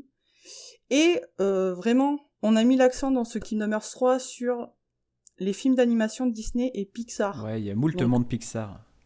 Effectivement. Alors là, je vais dire tout ce qu'il y a. Hein. Donc on a Toy Story, Réponse, Monstres et compagnie, Les Nouveaux Héros, et La Reine des Neiges. Alors c'est La Reine des Neiges que je parlais un petit peu pour le fan service. Vraiment, je pense qu'on n'a pas choisi ce film par hasard. Hein. Loin s'en faut. C'est évident. Et ce qui m'a fait beaucoup rire, c'est que le passage musical le plus important du jeu, on en a jamais trop eu, à part dans La Petite Sirène par exemple, bah c'est Libéré, délivré. Oh là là. Et moi qui croyais l'avoir assez entendu pour toute une vie, j'ai été servie. Donc vous voilà prévenu. Mais sinon, Kingdom Hearts, c'est aussi des personnages qui sont propres à l'univers, dans une histoire assez sophistiquée, trop diront certains. Donc attendez-vous aussi à voir pas mal de porteurs de Keyblade affronter Xehanort et sa clique dans un combat entre les ténèbres et la lumière. Et bon, ça peut vous surprendre que Kingdom Hearts 3 soit pas mon GOTY, hein, parce que je le place plutôt en deuxième position. C'est parce que le jeu il y a certaines choses qui m'ont un peu déçu à certains égards. Alors déjà, le jeu il a des séquelles d'un temps de développement exagérément long. Hein, l'annonce officielle ça avait été fait en 2013, c'était il y a 6 ans. Et puis je pense qu'ils y pensaient déjà depuis longtemps, donc c'est un peu comme Final Fantasy XV si vous voulez, quand t'as des temps de développement de 10 ans, tu sais plus trop à quoi t'attendre en fait. Et effectivement, on a des mécaniques de gameplay un peu surprenantes pour 2019. On a beaucoup de mini-jeux comme à l'époque. Ils sont sympathiques, mais j'aurais peut-être préféré des vraies quêtes annexes en fait. Ça aurait permis de développer des personnages secondaires, qu'il s'agisse de Disney ou de Final Fantasy. Parce que là, je dois vous prévenir, on n'a plus aucun personnage Final Fantasy. C'est un peu surprenant parce que il passe vraiment à la trappe sans un seul mot. Le dernier reproche que je pourrais faire au jeu, c'est qu'il est très verbeux, on a beaucoup de cinématiques, ça casse un petit peu le rythme, mais bon, ça, on y était habitué avec Kingdom Hearts 2 déjà. Puis il faut bien expliquer tout ce qui se passe dans cette histoire, parce que oui, voilà. si on parle pas là, c'est foutu. Ils doivent se dire, putain, ils vont rien comprendre, là, il faut qu'on fasse une cinématique. Et bon, malgré tout, une fois encore, je suis pas là pour parler des défauts du jeu, je suis là pour dire que je l'aime. Mais justement, je l'aime en dépit de ses défauts, et est-ce que c'est pas la plus belle preuve d'amour, ça? Et il y a quand même quelque chose qui est révolutionnaire, c'est que les mondes, ils sont beaucoup plus vastes qu'auparavant, et qu'on a même carrément un petit open world pour le monde de Pirates des Caraïbes, vraiment. Même si vous comptez pas jouer au jeu, regardez au moins les images du monde de Pirates des Caraïbes, c'est vraiment fabuleux. On a des tas de petites îles à découvrir pour piocher des trésors, on a des batailles navales, etc. C'était vraiment remarquable. Parce que Square Enix nous a habitués quand même à une direction artistique et à des graphismes tout à fait remarquables. De plus, ce qui a vraiment été mis en valeur, c'est la verticalité des niveaux. Sora, il est très agile, tant au niveau de l'exploration que des combats, et ça donne vraiment une dynamique folle au jeu. Et puis bon, on va pas se mentir, on aime Kingdom Hearts pour ses musiques, pour le panel d'émotions qui s'en dégage, pour tous les personnages d'une saga qui a une mythologie bien à elle. Le jeu peut se targuer de proposer un dénouement pour tous les opus et tous les spin-offs de la saga. Alors ça donne un jeu très fouillé, qui va paraître encore plus compliqué à assimiler pour les novices, mais il vaut malgré tout le détour. Il faut bien refermer toutes les portes. Comme pour Pokémon, en fait. Comme pour Pokémon, il m'a procuré un grand sentiment d'évasion, et c'est pour ça que j'avais très envie d'en parler aujourd'hui. En fait, j'ai l'impression que toi, ce que tu aimes le plus dans les jeux, c'est de rentrer dans le monde, en fait. C'est des univers dans lesquels tu aimes aller, et en fait, tu as été super heureuse de les retrouver et de je crois que tu m'as bien cerné, en fait. parce que pour moi, la différence vraiment entre un jeu bien et un jeu remarquable, c'est que quand tu vas dans le monde du jeu, t'es vraiment transporté. Comme tu disais d'ailleurs pour Disco Elysium, t'es vraiment transporté, t'oublies tout le reste, et puis quand t'es au boulot, tu te dis vivement cet après-midi que j'y retourne. Ouais, carrément. Mais du coup, juste avant de laisser la parole aux autres, toi tu dis là il y a un dénouement dans ce jeu. Parce que moi on m'a dit l'inverse en fait. On m'a dit que ça fermait pas toutes les portes. Alors je vais t'expliquer en fait sans spoiler quand même. Bah oui, parce que je vais le faire le jeu en fait. J'attends un peu les éventuels DLC pour avoir une version complète. Alors je sais complète. pas quel Kingdom Hearts tu as fait. Tous. Tous. Ah très bien. Donc, tu es un bon disciple. C'est compliqué sans spoiler vraiment, mais bon, tu sens que t'as des persos qui sont mentionnés ou qui reviennent pour bien clôturer l'arc de tous ces personnages, même des personnages qui apparaissaient que dans des épisodes dérivés. Ouais. Et tu sens qu'il y a un arc qui se termine. Et puis d'ailleurs, je crois que ça a été dit par Nomura ou un autre. Oui, c'est pour ça. Moi, j'étais surpris quand on me dit non, mais c'est pas fini en fait. Mais effectivement, t'as une fin un petit peu ouverte, un petit peu sujette à interprétation, qui te dit, oui, cet arc, il est terminé, mais ils vont faire autre chose avec cette saga maintenant. Ouais, et, bon bah ça va, alors c'est ce que j'avais compris, donc ça me va. Je trouve que c'était la seule solution qu'ils avaient après tant d'années et tant d'épisodes, en fait. Non, il était temps que ça se termine. Justement, tu parles de tant d'années, ça me fait penser, et ça a un peu rien à voir, mais quand on voit qu'ils ont mis effectivement autant de temps à créer le jeu, alors qu'à côté, pour revenir sur Death Stranding, Kojima, lui, il termine MGS5, il se fait virer de Konami, il crée sa propre boîte et il crée son jeu en l'espace de 4 ans. Non, il y a eu quand même... Attends, là t'as fait un petit raccourci, je me permets de... Oui, un peu. Il a terminé MGS5, mais il a quand même lancé le développement de Silent Hills avant de se faire virer. Oui, c'est ça. Donc il a fait encore vrai. plus le bougre.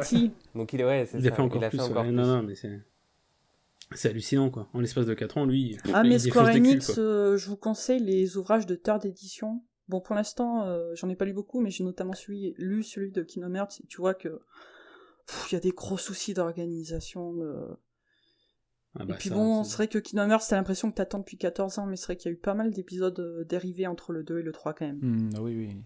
Donc voilà, j'espère que je vous ai convaincu de jouer à Kingdom Hearts 3 si vous aviez un petit peu des réticences. Mais moi, je vais te dire très sincèrement, j'attends simplement une compilation de la collection sur Switch. Voilà, c'est balancé, je sais que ça arrivera jamais, mais voilà. Déjà, il est sur PS4, c'est déjà bien, hein. Ouais, mais il y a les trophées. Oui, mais moi je sais pourquoi il veut pas y jouer sur PS4. Ouais, à cause des trophées, voilà. Et oui. Ah, je t'avoue que le 1, j'ai essayé, hein, mais... Voilà, un peu la flemme.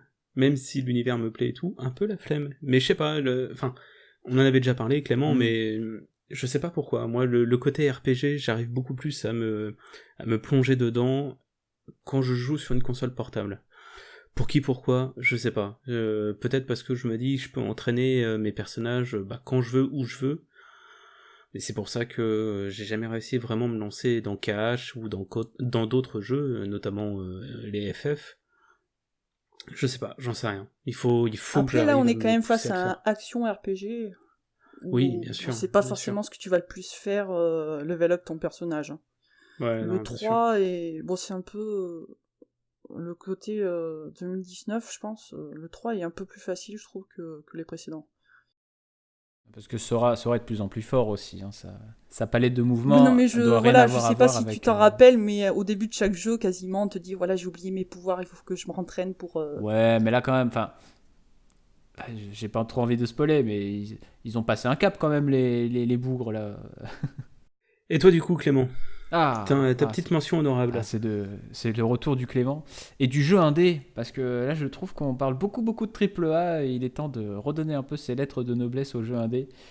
Surtout le jeu indé sorti de nulle part. Parce que jusqu'à présent, donc jusqu'à la sortie de Disco Elysium, j'avais un autre GOTY Contender. Et ce jeu, c'est Dicey Dungeons. Alors, qu'est-ce que c'est ? En fait, c'est un jeu qui est sorti de l'imagination fertile de Terry Cavanagh. Rien à voir avec l'humoriste, hein, c'est Anthony Cavanagh est canadien, Terry Cavanagh est irlandais. Et c'est un homme à qui on doit déjà le prodigieux VVVVVV. Si vous n'y avez pas joué, je vous somme d'aller tout de suite. C'est 6 fois V. VVVVVV. Et c'est extraordinaire, il faut absolument y aller. Mais pour revenir sur Dicey Dungeons, alors comment c'est encore pas facile à expliquer. Dans le concept, c'est un roguelike. Donc en gros, l'idée de faire plusieurs fois une session de jeu assez courte avec des éléments générés procéduralement pour que chaque run soit différente. Mais là, en fait, Terry Cavanagh, il a essayé de dynamiter un peu le style du roguelike, parce que comme l'open world, c'est un genre de jeu qui est un peu surreprésenté et qui commence à montrer un peu ses limites aussi, je trouve. Mais là, il a vraiment essayé de dynamiser le tout, et en fait, pour vous replacer le contexte très vite, l'histoire, c'est un peu un prétexte aussi, mais c'est marrant. En gros, c'est donc Lady Aléa. On ne sait pas trop ce que c'est cette personne, mais en gros, elle kidnappe des gens, elle les transforme en dés et elle les jette dans des donjons peuplés de monstres, et ça fait une émission de télé-réalité. En D. En D. Oui, en D. D'accord. En D. Pas la lettre. En D. Oui, en D. D de jeu, quoi. En D de jeu. C'est ça. Et tu vas voir que c'est intimement lié au gameplay, en fait. Et en gros, elle les jette dans des donjons peuplés de monstres et ça fait une émission de télé-réalité. En gros, c'est vous voulez vivre? Ah bah, démerdez-vous. Et en gros, c'est un délire un peu malsain dans l'idée. Et curieusement, l'identité du jeu est très cartoon, en fait, très pas enfantine, mais c'est en dessiné, c'est hyper drôle. Il y a un humour omniprésent malgré le caractère un peu étrange du plot. Et donc je vous disais que les personnages étaient transformés en dés, parce qu'en fait, tout le gameplay de Dicey Dungeons, il est articulé autour du dé, le D6. Donc vraiment, ce petit objet carré à 6 faces. Et en fait, vos attaques tournent autour des dés, vos points d'action en quelque sorte, donc le nombre d'actions que vous pouvez faire pendant votre tour, c'est aussi à partir du nombre de dés que vous avez. Et les ennemis, pareil. Et en fait, c'est des combats au tour par tour. Le cœur du jeu, c'est ça. Et alors, c'est à partir de ce concept tout simple, en fait, on a une galaxie de possibilités et de variations autour de l'idée, moi, qui m'a littéralement fait halluciner, en fait. Il y a, on va dire, 6 persos. Chaque personnage a 6 niveaux, donc ça fait 36 runs à peu près. Mais l'avantage, et je disais que on essayait de dynamiser un peu le concept du roguelike, c'est que là, chaque run a vraiment des règles différentes et des règles bien à elle. C'est-à-dire que tu as 36 chemins et c'est 36 expériences de jeu, quoi. Dont certaines qui sont vraiment... Mais moi, je suis resté vraiment pantois devant la créativité du mec. C'est-à-dire qu'il a inventé des trucs, des règles du jeu qui changent vraiment du tout au tout. Alors, parce que tu as plusieurs archétypes, en gros, tu as 6 personnages, des trucs assez basiques comme le guerrier qui va essayer de faire le plus de dégâts possible, le voleur qui va plus faire beaucoup d'attaques mais avec des petits dégâts, donc ces mécaniques ça va plus être autour du combo. Mais alors il y a d'autres persos, genre le robot, l'inventrice, la sorcière. Enfin, c'est des mécaniques de jeu, moi j'avais jamais vu ça, et jouer autour de ces mécaniques de jeu, ça a été vraiment d'un rafraîchissant. Moi vraiment, à chaque fois j'étais là, mais il est trop fort ce mec, mais comment il a trouvé ça? Et il allait à chaque fois chercher des règles vraiment différentes, et c'était un plaisir de se triturer le cerveau pour réussir à trouver les meilleures façons d'arriver au bout du donjon à chaque fois. Et ouais, donc tu as des mécaniques de jeu autour de la valeur des dés, des attaques qui vont changer la valeur des dés, qui vont les dupliquer, qui vont les scinder en deux, des attaques que tu pourras faire qu'avec un certain nombre, donc qu'avec un 2, qu'avec un 5, etc. Des effets qui vont s'empiler les uns sur les autres, des altérations d'état que tu pourras faire aux ennemis, et les ennemis pourront aussi faire ça. Les ennemis d'ailleurs qui sont particulièrement intéressants parce qu'il y en a un certain nombre, mais en fait, d'ailleurs, les équipements, donc les types d'attaques comme les ennemis, eh ben, tu te rends compte qu'il y a un équilibrage qui est apporté au jeu. Moi, j'ai trouvé très impressionnant aussi, vraiment individuellement comme au milieu de tous les autres. Tous ces équipements, tous ces ennemis sont remarquablement bien équilibrés, quoi. T'as vraiment toujours moyen de faire quelque chose, et alors, à part 2-3 ennemis qui sont vraiment sales, quand tu tombes dessus, vraiment tu serres les fesses. Il y a vraiment un équilibrage qui est délicieux et qui rend l'expérience rarement frustrante. Et quand bien même elle deviendrait frustrante, en fait, tu as cette capacité, tu peux quitter le jeu, simplement. Tu quittes le jeu, tu relances, et en fait, tu réapparais devant l'ennemi. Et autant certains vont te dire, mais c'est de la merde, t'es pas censé faire ça, ça c'est du save scum, tu peux pas partir du jeu et revenir comme ça, c'est déloyal. Eh ben en fait, pas tant que ça, parce que moi j'ai l'impression que Terry Cavanagh lui-même encourage cette pratique, et je vais vous dire pourquoi. Parce que quand vous faites ça, et moi je l'ai fait parce que des fois tu prends un coup critique, tu te fais non mais c'est de la merde et tout, je me casse, tu reviens, et quand tu reviens, la musique du combat a changé. Et il y a 2 musiques comme ça qui n'apparaissent que quand tu fais ça. Et les musiques sont trop bien. Et moi j'ai l'impression que c'est la manière du développeur, du créateur du jeu, de te dire ok, c'est pas grave gars, t'as fait ça mais bon, c'est pas grave, viens on s'amuse quoi. Et tout le jeu est infusé de ça en fait, de bonnes vibrations. Et on en parlait entre nous avant quand on préparait les émissions, mais sur la difficulté dans le jeu vidéo par exemple, de dire que un jeu il peut être difficile mais il faut toujours qu'il soit bienveillant. Et c'est vraiment le cas de ce jeu, quoi. C'est-à-dire que le jeu n'est pas toujours juste, parce que forcément, tu as un peu de hasard, un peu d'aléatoire dans l'histoire. Mais c'est pas grave. Tu vois, tu te prends un coup de malchance, c'est pas grave. Tiens, relance le combat, tu fais ton truc. Et là où le jeu est très bon, c'est que si vraiment tu as fait ton équipement comme un schlagos, bah tu passes pas le combat. C'est-à-dire que si tu perds à cause du hasard, c'est pas grave, relance. Par contre, si Si vraiment t'es censé gagner, tu gagneras. Mais si t'es pas censé gagner, tu gagneras pas. Et là, ça c'est génial. Et en fait, c'est vraiment 35 heures de plaisir complet que j'ai vécu avec ce jeu. C'est-à-dire toutes les runs, elles m'ont plu. Tous les petits détails qui rentrent en ligne de compte m'ont plu. L'humour de ce jeu m'a régalé de A à Z. Enfin voilà, j'ai vraiment passé un moment extraordinaire autour de ces concepts de gameplay surtout. Et alors, petite info qui a son importance pour conclure, le jeu, il est à 12,50€. Alors, autant vous dire que 12,50€ pour 35 heures de bonheur, c'est peut-être pas le GOTY pour moi de l'année parce que Disco Elysium est arrivé et a tout cassé, mais alors c'est de loin le meilleur rapport qualité-prix que j'ai eu de toute ma vie pour un jeu vidéo.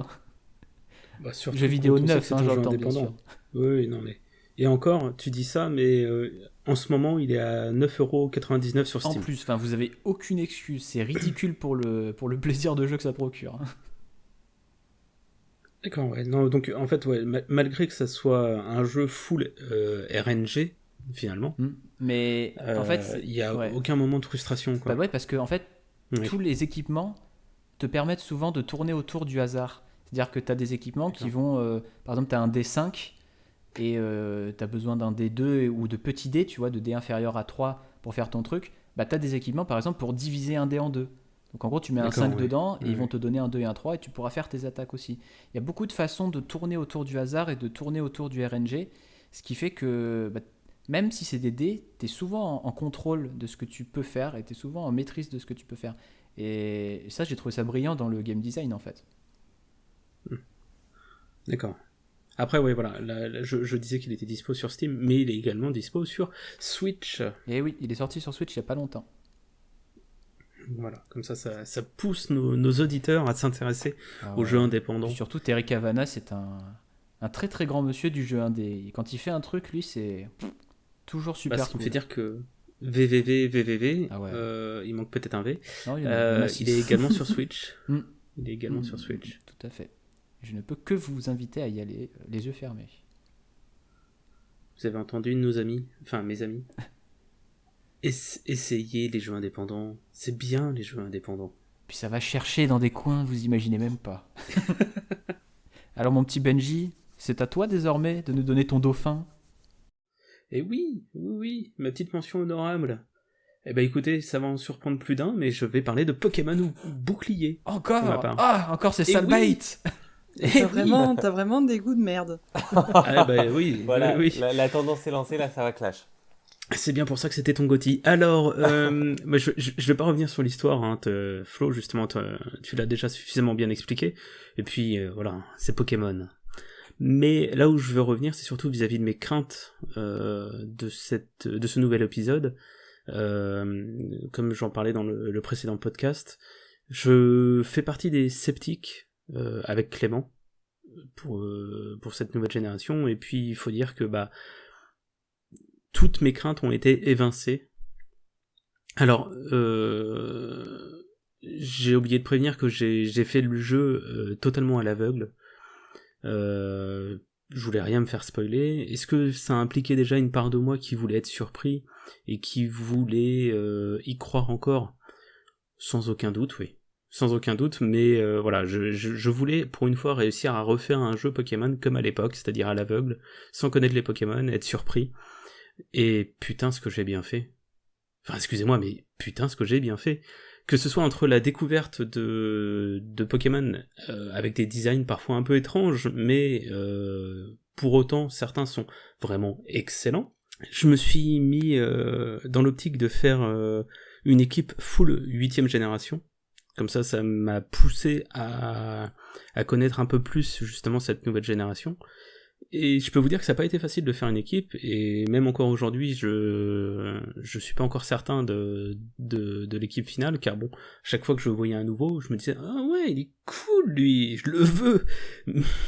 Ouais. Et du coup, l'équipe n'a pas arrêté de bouger à cause de ça. Mais au contraire, c'est un point positif, je trouve.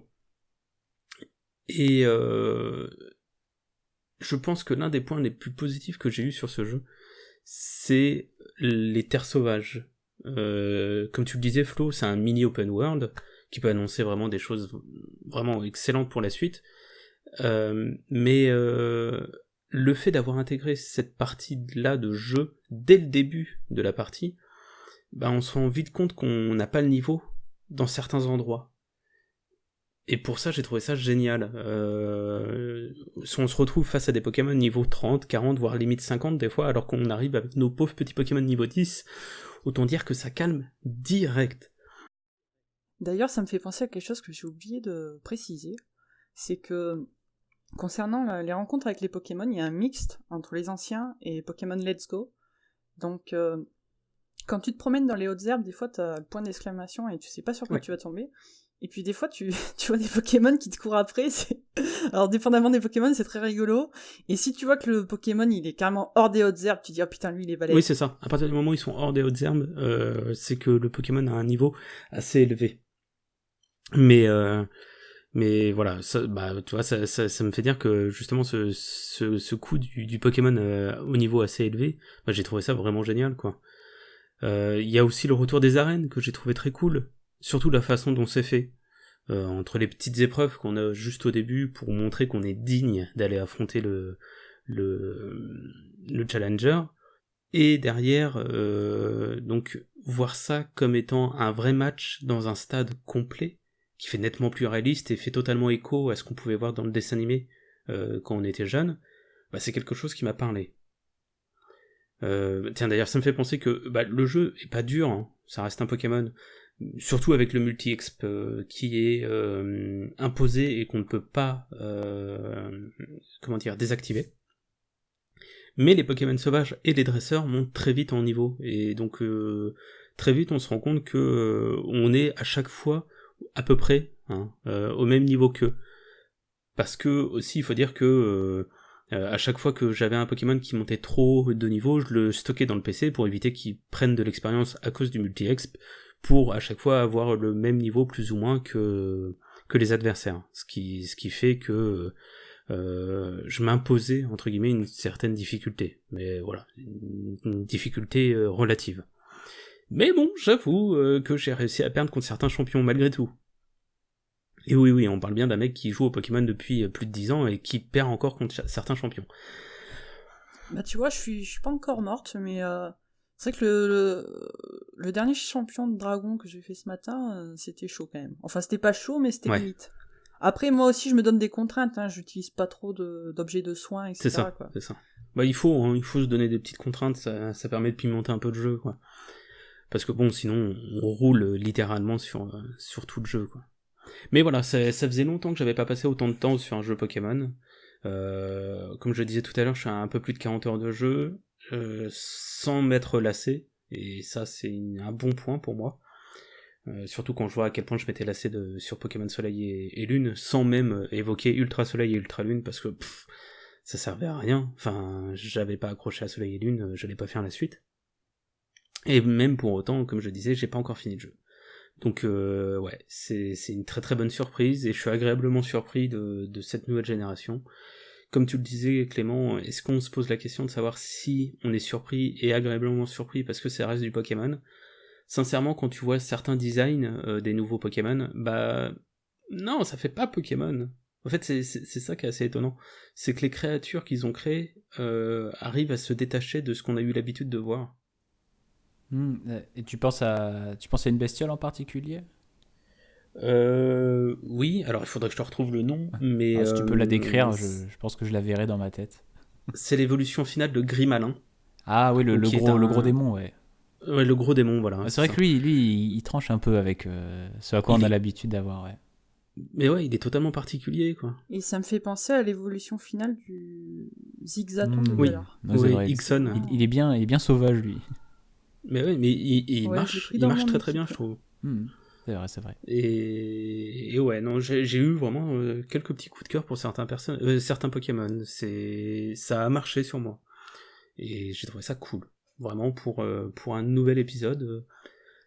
Au vu... Celui qui est totalement en classe et qui va bien avec la Grande-Bretagne, c'est Corvallis. Oui, l'évolution finale du Piaf de cette génération, ouais. Eh ben écoutez, carrément. J'irai y jeter un œil, et puis, il faut. Et puis vous saurez. Il faut. C'est qu'une mention honorable. Là, on dirait que on a tout fait pour essayer de convaincre Clément. C'est un peu ça.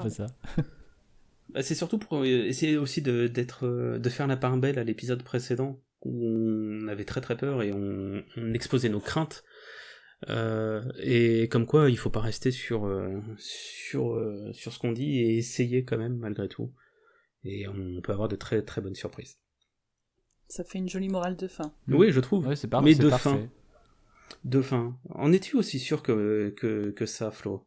Parce Ah que bah, je ne sais pas. on a parlé de jeux vidéo, mais ce serait pas mal de parler d'autres œuvres comme le cinéma, les séries, les livres. Il n'y a pas la que les jeux musique. vidéo dans la vie, dis donc.